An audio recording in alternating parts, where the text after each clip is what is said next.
Hey guys, this is Stardust D87 here, and with this video I am going to show you the combinations that I used during my times at National, since quite a few people have asked. Right, I'm going to get straight to it, and I've got myself a little bit set up here ready.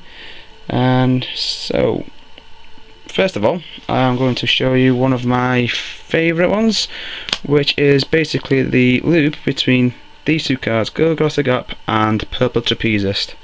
Now, to do this, all you need is both Go Across the Gap and Trapezist already out, and you need to have one in soul. Okay, you need one there. So, all you need to do, simple card blast, Go Across the Gap. She can go into the soul and call anything out. So what you would do is do that and bring out the Trapezist, which would then in turn get its effect off, which is you can send anything into the soul to call anything out from the soul, basically. So you can go and send the Trapezist back in. You can't bring a Trapezist out, unfortunately, because mainly that would be too broken due to the constant loop they do, but hey, I'm not complaining. And then you can bring back out Go Across the Gap. Now, for that simple cost of one counterblast, you have just given your Silverthorn Dragon Tamer Liqueur there a 6k boost. So now this here is going to be 22 to the Vanguard, which is a pretty good number, especially for a deck that can constantly hit it if it wants to, when it wants to. However, the more counterblast you have, do that, you can then do the same thing again. Only this time, when you do that, send that into the soul and bring that out, that's another 6,000. So now, the Vanguard itself has got an extra 12k boost, which is quite a high amount, and then this was to make it 27. So, by that, you think if you've got your opponent on 5 damage, that's a big amount to be hit towards. And if they have no perfect guard, they're in quite a bit of trouble there. They need to guard and then hope you don't even get a trigger. But that was basically the one combination. If I ever got to it, I absolutely adored. It was a very, very good combination. The amount, because it's such a low cost, the attack you get out of it is insane.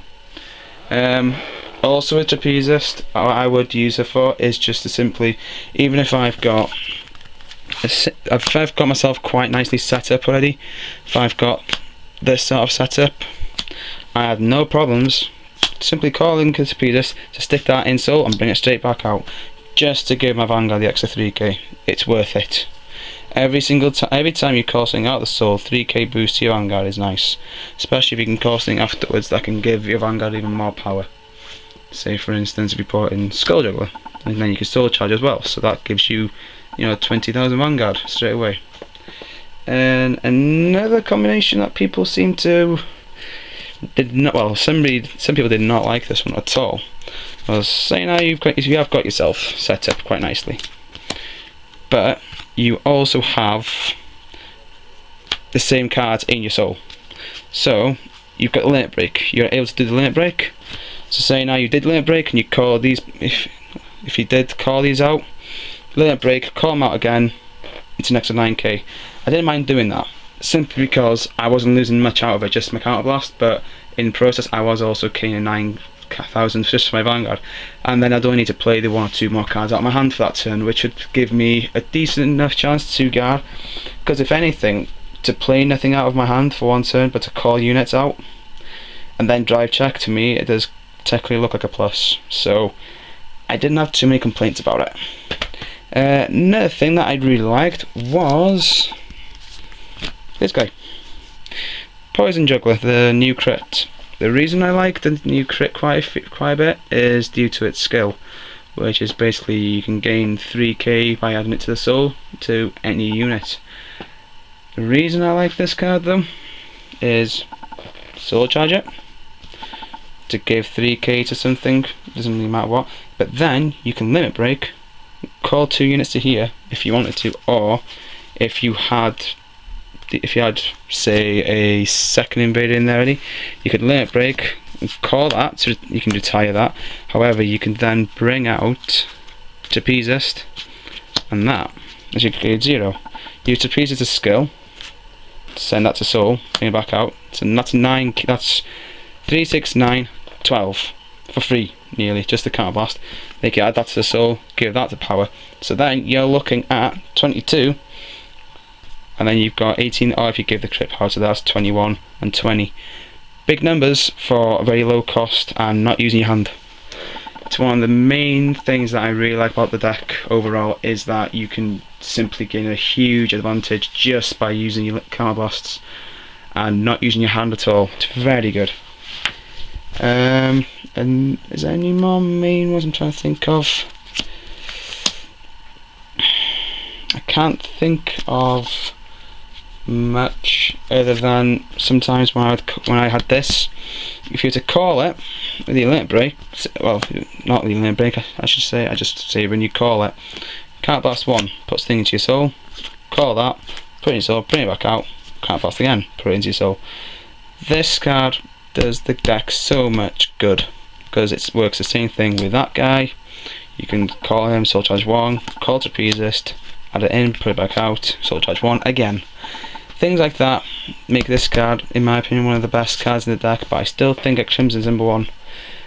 One thing I would say though, as well, for this card especially, is that if you missed getting the Crimson Beast Tamer into your soul, Trepezus can rescue you. Simple as that. It's such a good card. It's one of my favourite cards from the weekend, and I have no complaints about it whatsoever. However, some people ask me why I didn't run 4. It's because it's only a 6k. It's not strong enough. Straight away, the only time I would like to have it out boosting anything would be the Vanguard after I've done some calling from the soul. So really, I just prefer having her here and then just going crazy calling units and just making the high rears. But the way I usually set myself up for a game was like this, doing that and then having this Vanguard here at over 21k, so 22k here, say for instance, and then you got 21 and 20 here, or if you're lucky enough, just add the second invader there, and you've got 2 21k columns and a 22. When your opponent's on 5 damage, that's 15k each to block, unless they've got the null guard. So, going for game, this is sort of field that you'd love to have.